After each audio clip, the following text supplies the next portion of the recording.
オクタウィアヌスとキケロの協調と裏切り。イントロダクション。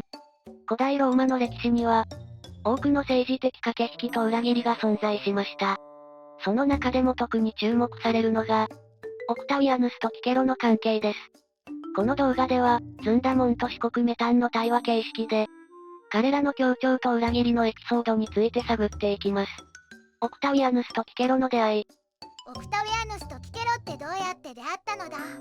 オクタウィアヌスはユリウス・カエサルの養子で、彼が暗殺された後、ローマの政治部隊に登場したの。一方、キケロは有名な弁論家で、共和制を強く支持していたの。二人が出会ったのは、カエサルの暗殺後の混乱の中で、それぞれが自分の立場を守るために協力し始めたのよ。カエサルが暗殺された後ってすごく混乱してたのだな。協調の瞬間。どんな協調があったのだ？最も有名なのはキケロがオクタウィアヌスを支持するために、彼の政治的ライバルであるマルクス・アントニウスを公然と非難したことだわ。キケロは一連の演説、フィリッピカ・デアントニウスを攻撃して、オクタウィアヌスの権威を高めようとしたの。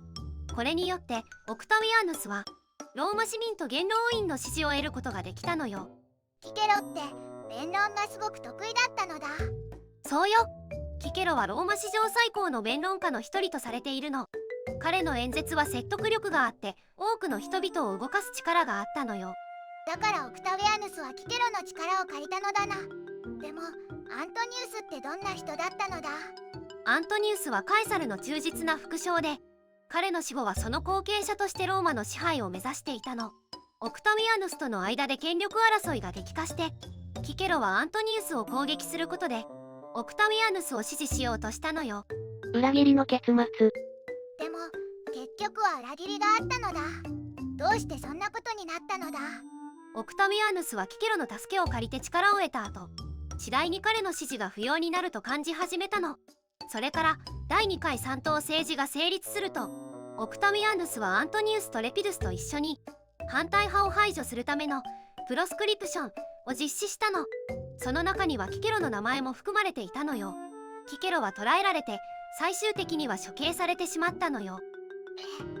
助けたのに裏切られるなんてひどいのだ。そうね。でもこれは当時のローマの政治の現実だったの。権力を得るためには、時には最も近い協力者さえも排除しなければならないことがあったのよ。まとめ。オクタウィアヌスとキケロの関係は、政治的な協力と裏切りの典型例です。